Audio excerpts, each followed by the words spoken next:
우리는 계속해서 성경상에 나타난 예수님께서 이 땅에 오셨을 때 사용하셨던 그 사랑의 언어를 살펴보고 있습니다. 또 우리의 삶에 적용해보고 있습니다.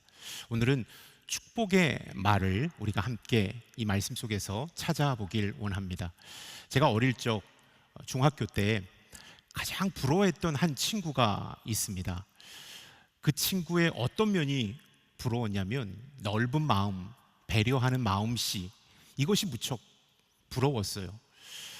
부러우면 지는 건데 부러움을 넘어 닮고 싶은 그 충동까지 저에게 일어났습니다.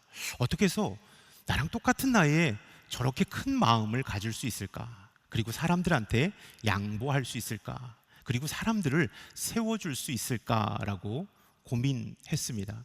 근데 그 친구의 집에 갔을 때 그 고민의 답을 찾을 수가 있었어요.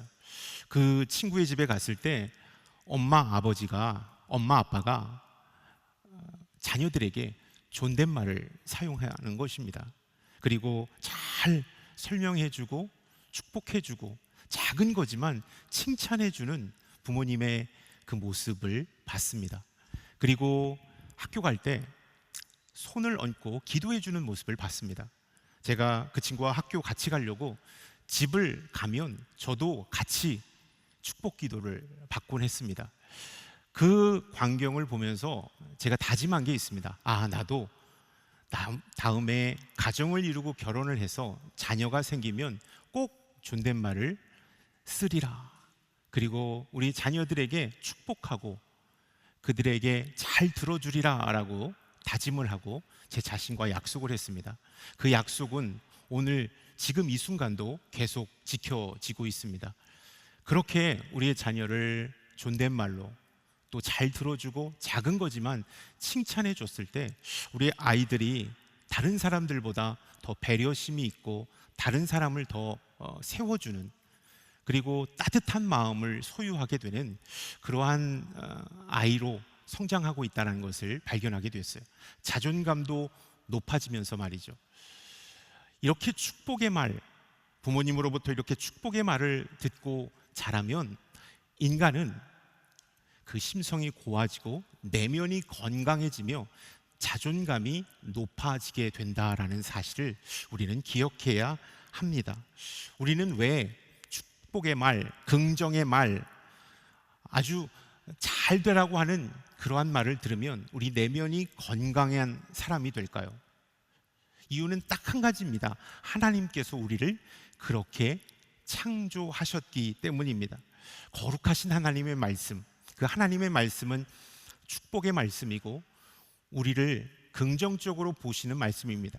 그래서 하나님의 말씀을 우리가 잘 들으면 우리의 내면이 건강해지고 우리의 자존감이 높아지는 것을 보게 됩니다. 반대로 사탄이 주는 말, 정죄, 비난, 저주의 말을 들으면 우리의 내면은 병들게 되고 우리의 기세는 위축되게 되어 있다라는 사실을 우리는 잘 알고 있습니다. 그 단적인 예를 우리 심리학적인 효과를 통해서 다시 한번 확인해 볼 수가 있는데요. 플래시보 효과라는 것, 여러분 한번 들어보셨을 거예요. 피그말리온 효과라는 것 들어보셨을 거예요. 자막을 통해서 한번 제가 준비해 봤는데요. 이 플래시보 효과는 나는 기쁠 것이다, 나는 괜찮아질 것이다 라고 말하면 이 병의 고통과 통증이 완화되는 효과를 보는 것, 플래시보 효과라고 말합니다. 일종의 자기 최면이죠. 또 피그말리온이라는 효과가 있는데요. 타인의 기대와 관심으로 인해 능률이 높아지고 결과가 좋아지는 그러한 효과가 있는 것, 이게 피그말리온이라는 효과입니다. 긍정 에너지를 부어주면 칭찬해주고 잘 한다고 이렇게 축복의 말을 하면 그 결과가 좋아지는 효과가 이 플래시보 효과와 피그말리온 효과라는 것입니다. 이것을 통해서 우리는 알 수 있습니다. 축복의 말을 들으면, 인간은 긍정의 말을 들으면 살아나게 된다라는 것입니다. 강해진다라는 것입니다. 능률도 더 오르게 된다라는 사실입니다. 반대로 이 저주의 말, 비난의 말, 이런 말을 들으면 우리는 한없이 위축되게 되어 있다라는 것입니다. 긍정 에너지를 주면 우리의 실력이 훨씬 더 향상되고 결과가 좋아진다. 하나님은 인간이 축복의 말을 들으면 좋은 결과가 나타나도록 세팅해 놓으셨습니다. 왜 축복의 말을 들으면 결과가 좋아질까? 타인이 나를 존중해주고 다른 사람이 나에 대해서 기대감을 가지면 나도 그 기대에 부응하려고 하는 이 열심이 생겨난다는 것입니다. 선생님이 나를 축복해주고 나에 대해서 거는 기대가 크면 그 선생님의 기대에 부응하려고 우리는 열심히 노력해서 좋은 결과를 낳게 된다는 것입니다. 1968년도에 한 실험이 있었습니다. 1968년도 하버드 대학교 사회 심리학 교수님이신 이 로젠탈이라는 교수님이 계세요. 이 로젠탈 교수님과 20년 동안 교장 선생님으로 봉직하셨던 제이콥슨이라는 이 교장 선생님이 함께 실험을 했어요. 어떤 실험을 했냐면 이 샌프란시스코에 있는 초등학교 한 군데를 선택해서 전체 학생들에게 이 지능지수 시험을 봤습니다.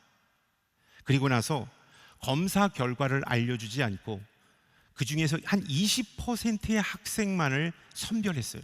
그리고 그 학생들에게 이렇게 말했습니다. 당신들은 지능지수가 아주 높게 나온 학생들입니다. 앞으로 성장 가능성이 높은 학생들이기 때문에 학교에서 당신들을 주목하여 바라볼 것입니다. 이렇게 얘기했다라는 것입니다. 그리고 나서 정확하게 8개월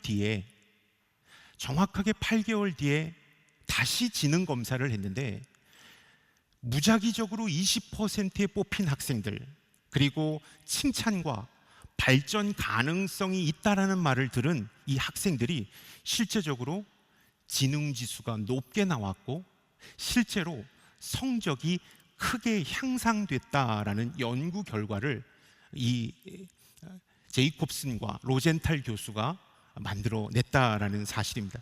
이 말을 통하여서 우리가 알 수 있는 것은요, 축복의 말, 거는 기대가 크면 결과도 좋게 나온다라는 말, 다시 한번 우리가 확인할 수가 있다라는 사실입니다. 명단에 오른 학생들에 대한 교사의 기대와 격려가 그들을 성장하게 한 중요한 요인이었다라는 사실을 우리가 이 연구 결과를 통하여서 알아볼 수가 있는 것입니다. 누군가로부터 칭찬을 받고 누군가로부터 격려를 받으면 우리의 마음은 신명나게 되어 있습니다. 그리고 그 기대에 부응하려고 하는 열정이 불타오르게 되어 있다는 것입니다. 근데 누군가로부터 너는 안 돼, 너는 해도 소용없어, 너는 이제 끝이야 라는 이런 비난의 말, 저주의 말을 들으면 시도조차 할 용기가 나지 않는다라는 것을 우리는 잘 알고 있습니다. 오늘 본문 말씀에서 하나님, 또 신약시대의 예수님께서는 축복의 말을 우리들에게 하고 계십니다. 그 축복의 말, 어떤 축복의 말인가 우리가 알기를 원하고요, 그 축복의 말을 우리가 담기를 원합니다. 창세기 1장 24절부터 31절까지의 말씀을 통하여서 하나님은 천지를 창조하시고 좋았더라, 그리고 인간을 창조하시고 심히 좋았더라 라고 좋았더라를 계속해서 반복해서 말씀하고 있습니다. 이 좋았더라 라는 것은요, 이 히브리어로 토부라는 단어인데요, 명사로는 행복이고 형용사로는 좋은, 선한, 기뻐하는 이라는 뜻을 담고 있습니다. 좋았더라라는 것은요, 우리들을 바라보고 축복의 언어를 해 주시는 것입니다. 잘한다, 이쁘지, 너무나도 대견하다라고 계속해서 우리에게 축복의 언어를 해주고 있다는 것입니다. 우리 하나님은 그렇게 우리를 축복해 주시고 격려해 주시고 사랑해 주신다라는 것을 우리가 이 말씀을 통하여서 알아볼 수가 있는 것입니다. 또 신약시대 때는 어떻습니까? 구약시대 때는 하나님께서 이렇게 축복의 언어로 우리에게 말씀하셨다면 이 신약시대 때도 역시 예수님께서는 축복의 언어로 말씀해 주셨습니다. 저는 민수기 6장에 나와 있는 이 말씀과 이 신약 성경에서 예수님께서 하신 이 축복의 언어가 동일하다라는 것, 너무나도 우리를 향한 이 축복의 말이 동일하다라는 사실을 여러분과 함께 말씀 속에서 나누길 원합니다. 24절의 말씀, 우리 본문 말씀 24절의 말씀을 함께 읽도록 하겠습니다. 여호와께서 내게 복을 주시고 너를 지키시기를 비노라 라고 말씀하고 있습니다. 하나님께서 아론을 통하여서 축복의 말씀을 해 주시고 있다라는 것입니다. 내게 복을 주시고 너를 지키시기를 비노라. 아론의 축복 기도문이지만 아론을 통하여 하나님께서 해 주시는 이 축복의 말씀이다라는 것입니다. 이 말씀 어떨까? 이 복의 주어가 누구로 되어 있습니까? 이 축복의 주어가 누구로 되어 있습니까? 여호와 하나님이라는 것입니다. 복은 여호와 하나님으로부터 나온다라는 사실을 우리가 이 말씀 속에서 알아야 하는 것입니다. 복은 세상의 그 어떤 신으로부터 나오는 것이 아니라 여호와 하나님으로부터 복이 나온다라는 사실입니다. 만복의 근원이신 하나님으로부터 축복이 나오게 된다라는 것입니다. 그렇기 때문에 우리는 이 복을 받기 위해서 세상의 신에게 구걸하거나 애원하거나 정성을 들이는 그런 어리석음을 범하지 않아야 됩니다. 왜냐하면 모든 축복은 여호와 하나님으로부터 나오기 때문입니다. 우리가 교회 다니지만 믿음이 약할 때는 이렇게 행동할 때가 있었습니다. 내가 뜻한 것이 잘 되지 않고 뭔가 집에 우환이 가득한 것 같고 잘 풀리지 않을 때 우리 부모님 묘를 잘못 썼나? 우리가 지금 이사한 집에 터가 안 좋은가 하는 이러한 마음이 들기 시작합니다. 그래서 어떤 점술집에도 가고 여러 군데 가서 다시 한번 복을 받기 위해서 어떻게 해야 하는지 굿도 해보고 어떤 경우에는 부적도 이렇게 사는 경우를 보게 됩니다. 여러분, 부적 속에 굿 속에 세상의 그 어떠한 신에게서 복이 나오지 않는다라는 사실을 우리가 기억해야 합니다. 복은 여호와 하나님으로부터 나오는 것입니다. 그래서 우리가 진정한 축복을 받길 원한다면 우리는 여호와 하나님 앞에 온전히 나아가야 된다라는 사실을 우리가 기억했으면 좋겠습니다. 예수님도 이렇게 말씀하셨습니다. 요한복음 15장 5절부터 8절까지의 말씀을 통하여서 함께 예수님께서 하신 말씀을 나누도록 하겠습니다. 나는 포도나무요 너희는 가지다. 그가 내 안에 있고 내가 그 안에 있으면 그 사람은 많은 열매를 맺는다. 나를 떠나서는 너희가 아무것도 할 수 없다. 누구든지 내 안에 있지 않으면 그 사람은 쓸모없는 가지처럼 버려져 말라버린다. 사람들이 그런 가지들은 모아다가 불 속에 던져 태워버린다. 만일 너희가 내 안에 있고 내 말이 너희 안에 있으면 너희가 원하는 것이 무엇이든지 구하라. 그러면 그대로 이루어질 것이다. 너희가 열매를 많이 맺으면 내 제자가 되고 이것으로 아버지께서 영광을 받으실 것이다. 너희가 내 안에 있으면 너희는 많은 열매를 맺게 될 것이다 라고 주님은 말씀하셨습니다. 다시 말해서 너희가 나의 안에 있을 때 복을 받게 될 것이다. 나로부터 복을 받게 될 것이다 라고 말씀하고 있다라는 사실입니다. 복의 근원 되신 하나님, 복의 근원 되신 예수 그리스도가 우리에게 축복을 주신다라는 사실을 우리가 이 말씀 속에서 기억해야 한다라는 사실입니다. 제가 회복 예배를 섬길 때요, 작은 공동체였지만 그 공동체에는 새 가족들이 많이 오셨어요. 마음이 아픈 분들, 여러 가지 상처와 아픔이 있는 분들이 오셔서 예배를 드리셨습니다. 그때 한 성도님이 오셨어요. 그리고 나서 예수님을 깊이 만나셨어요. 그렇게 깊이 만나면서 기도도 열심히 하고 예배도 열심히 드리는 이 상황 속에서 갑작스럽게 남편분이 말기암 판정을 받으셨어요. 그래서 그곳에 가서 기도해드리고, 그분은 예수님을 영접한 분이셨어요. 기도도 해드리고 위로도 해드리면서 지냈는데 이제 며칠 지나지 않아서 돌아가셨습니다. 그래서 장례 예배는 드리지 않았지만 우리 회복 예배를 섬기는 분들이 함께 가서 위로하고 기도하고 돌아왔습니다.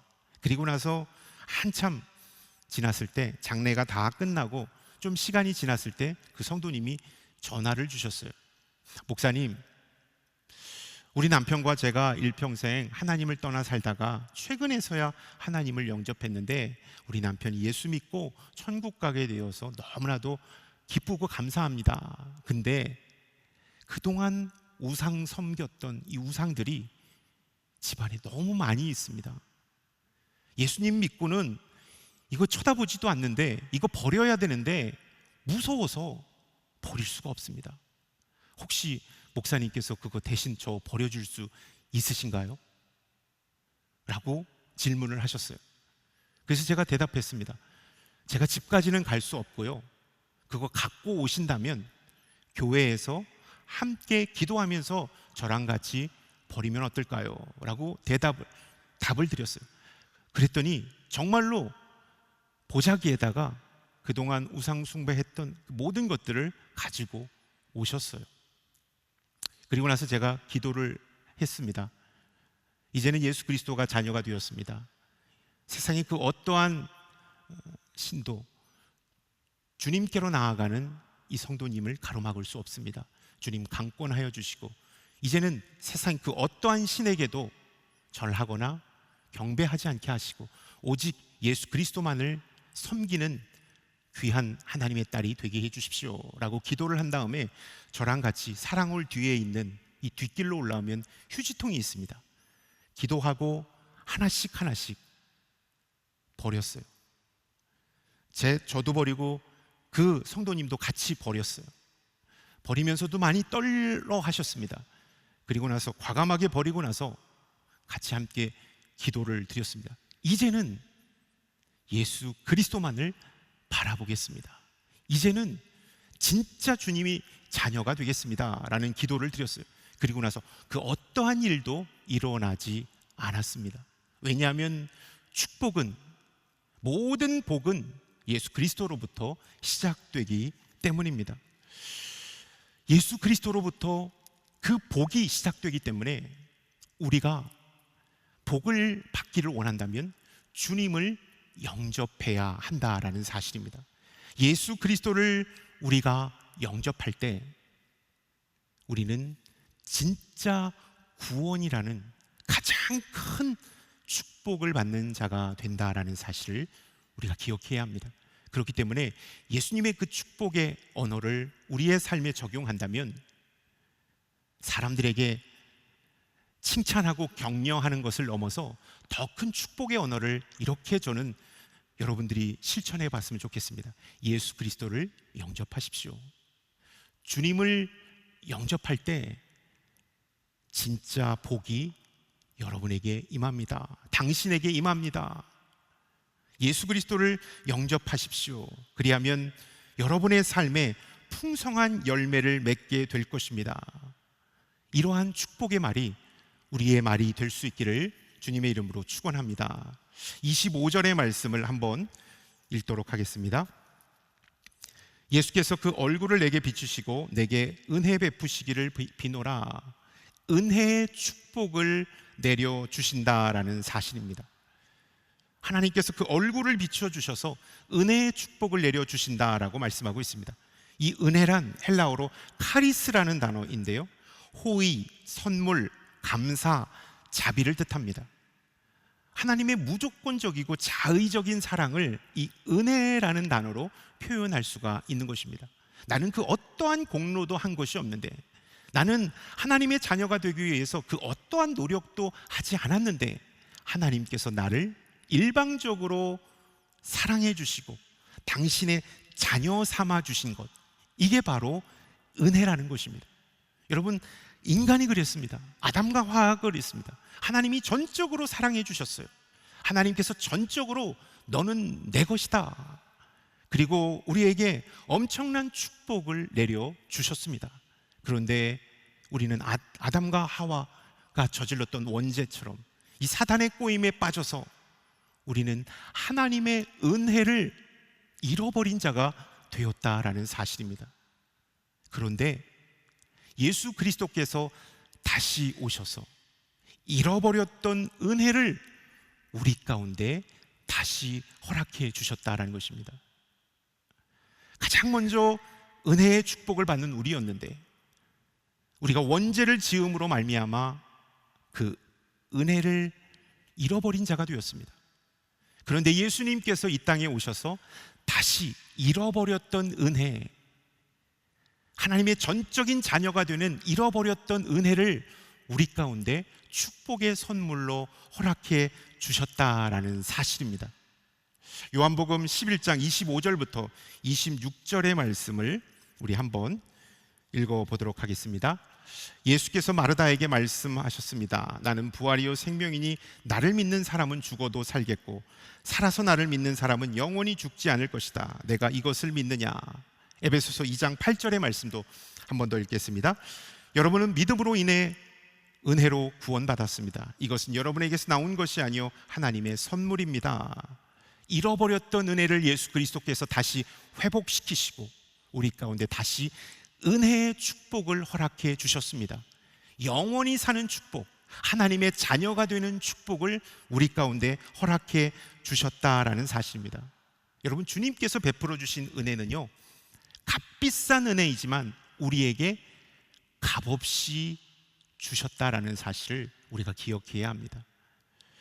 우리에게 은혜를 주시기 위하여, 은혜의 축복을 주시기 위하여 당신은 십자가에 못 박혀 돌아가시는 그 엄청난 희생의 대가를 치르고 우리에게 값없이 그 은혜의 축복을 허락해 주셨다라는 것입니다.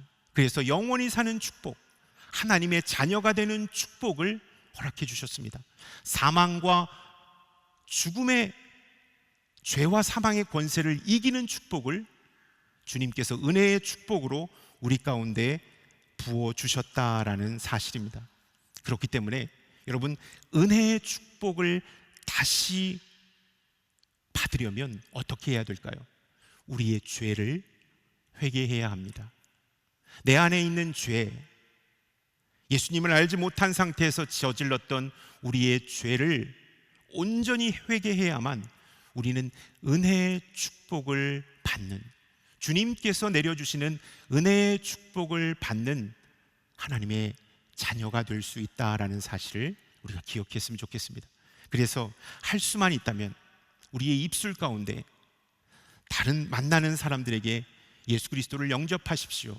그리고 여러분의 죄를 회개하고 주님의 자녀가 되십시오.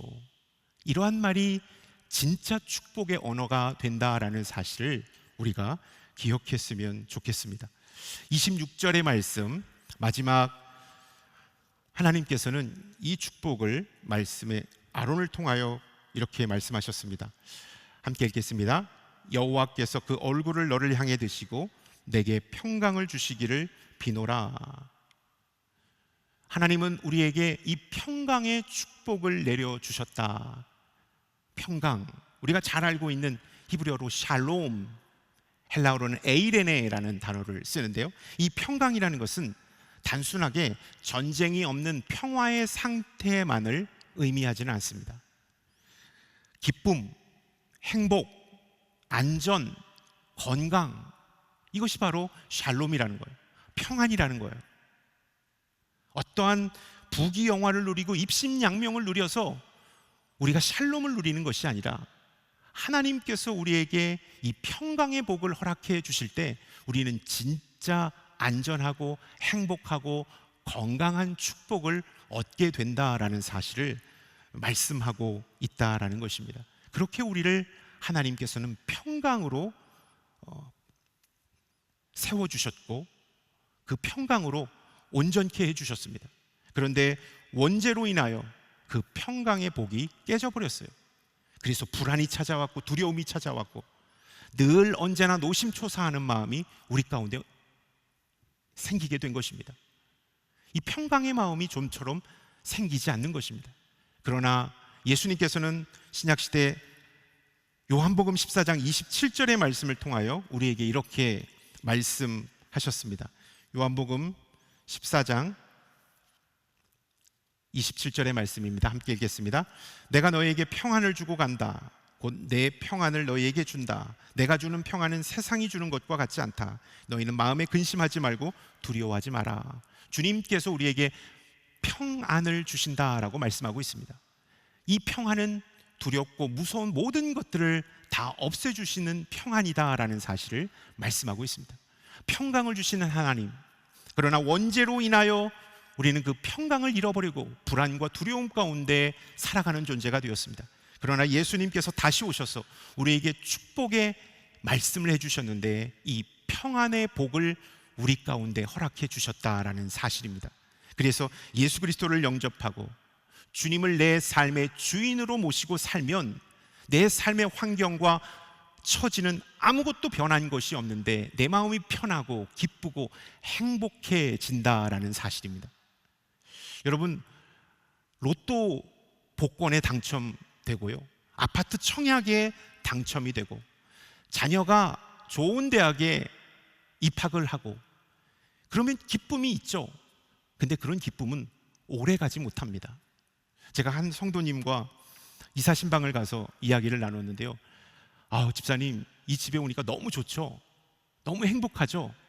야, 너무 근사한데요? 라고 말씀을, 예, 목사님, 좋았죠. 근데 이 좋은 것도 한 15일 이상 못 가더라고요. 옆에 동에 큰 평수, 나보다 더 좋은 집에 사는 친구 보니까 이 집에 대해서 만족감이 훅 떨어졌습니다. 나는 그 집 언제 사나? 나는 저런 집에 언제 살아보나? 라는 이러한 불평과 불만이 제 안에 가득합니다. 이렇게 솔직하게 얘기를 해주셨습니다. 여러분, 세상적인 기쁨, 세상적인 평안, 일시적인 것입니다. 잠깐 누리다가 다시 불안해지는 거예요. 여러분, 우리는 이 불안과 두려움을 안고 살아갑니다. 내 미래에 대한 두려움, 내 건강에 대한 두려움, 우리 자녀에 대한 두려움, 여러 가지 두려움과 걱정과 불안이 우리 안에 엄습해 오는 것을 보게 됩니다. 예배드리고 있는 그 순간, 지금 이 순간도 내일 있어야 될 것들, 내 해야 될 것들, 지금 당장 어떻게 해야 될 것들로 인하여 두렵고 불안한 마음을 안고 예배드리는 것이 사실입니다. 그러나 주님은 우리에게 평안을 주신다고 약속해 주셨습니다. 이 평안의 축복을 말씀해 주셨습니다. 이 평안은 상황과 처지를 뛰어넘는 기쁨, 내 처지가 힘들고 어렵지만 예수 그리스도께서 주시는 그 평안의 축복으로 인하여 내가 행복한 거예요. 기쁜 거예요. 너무나도 삶의 의욕이 넘쳐나는 것을 보게 된다라는 사실입니다. 왜 그럴까요? 주님이 내 안에 평안의 축복을 부어주셨기 때문입니다. 원죄를 지은 인간은 늘 죽음을 두려워하며 불안을 호소하며 살아갑니다. 여러 가지 두려움들이 나를 힘들게 하는 것을 보게 됩니다. 가진 게 많고 누릴 것이 많으면 평안하고 행복할 법도 한데 더 불안한 겁니다. 가지면 가질수록, 높아지면 높아질수록, 배우면 배울수록 더 갈급해지고 더 불안해지고 더 노심초사하는 우리를 보게 되는 것입니다. 내가 내 삶의 주인 노릇을 하고 있기 때문입니다. 불완전한 내가, 원죄의 DNA를 갖고 있는 내가 내 인생을 운전하고 내 인생을 뚫고 나가고 내 인생에 뭔가 돌파구를 마련하려고 하다 보니까 나는 약한데, 나는 불안한데, 나는 불완전한 내가 그 모든 것들을 행하려고 하니까 불안하고 두려운 것입니다. 무서운 것입니다. 그때 어떻게 해야 될까요? 주님께서 주시는 평안의 복을 얻으려면 어떻게 해야 할까요? 여러분의 인생의 핸들을 주님께 내어 맡기셔야 합니다. 주님께 내 인생의 모든 것들을 내어 맡길 때 우리는 주님께서 주신 평안의 축복을 받아 누릴 수 있다라는 사실을 우리가 기억했으면 좋겠습니다. 주님이 내 인생의 주인이 되시고 주님이 내 인생의 인도자와 보호자가 되어주신다라는 이 확신이 우리 안에 충만할 때 우리는 주님이 주시는 평안의 축복을 받아 누리는 자가 된다라는 것입니다. 그렇기 때문에 우리는 이 축복의 말로 사람들을 어떻게 말할 수 있을까? 예수 그리스도께 여러분의 인생을 내어 맡기십시오. 그리하면 평안의 축복이 임하게 될 것입니다. 하나님은 아론을 통하여서 복의 근원 되신 하나님, 평강의 하나님, 은혜의 하나님을 말씀하셨습니다. 은혜의 축복, 평강의 축복, 복의 근원 되신 하나님을 말씀해 주셨습니다. 예수 그리스도도 역시 공생의 기간 동안 당신을 통하여 많은 열매를 맺는다라는 이 축복의 근원 되신 주님을 말씀해 주셨습니다. 그리고 주님께 온전히 죄를 고백할 때 은혜의 축복을 다시 받는다라는 것을 말씀해 주셨습니다.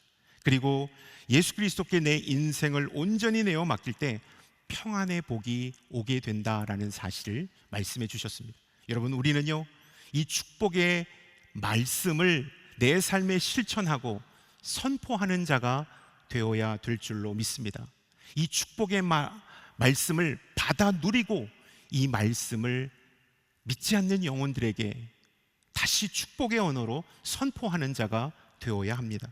여러분, 가장 가깝고 가장 소중한 사람들에게 이 축복의 말로 그 사람들을 이야기해 보십시오. 그 사람에게 선포하듯 이야기해 보십시오. 예수 그리스도를 영접하십시오. 영생의 복이 여러분에게 있을 것입니다.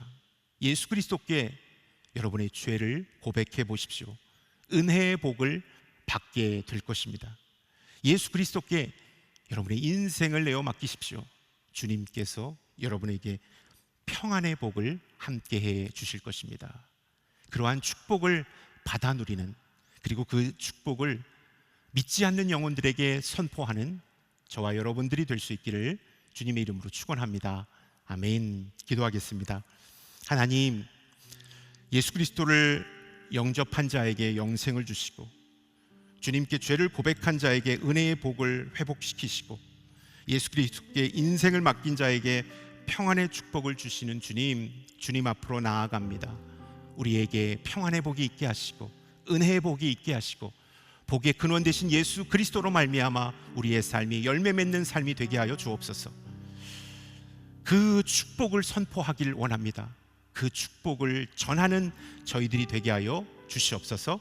예수 그리스도의 이름으로 기도드렸사옵나이다. 아멘.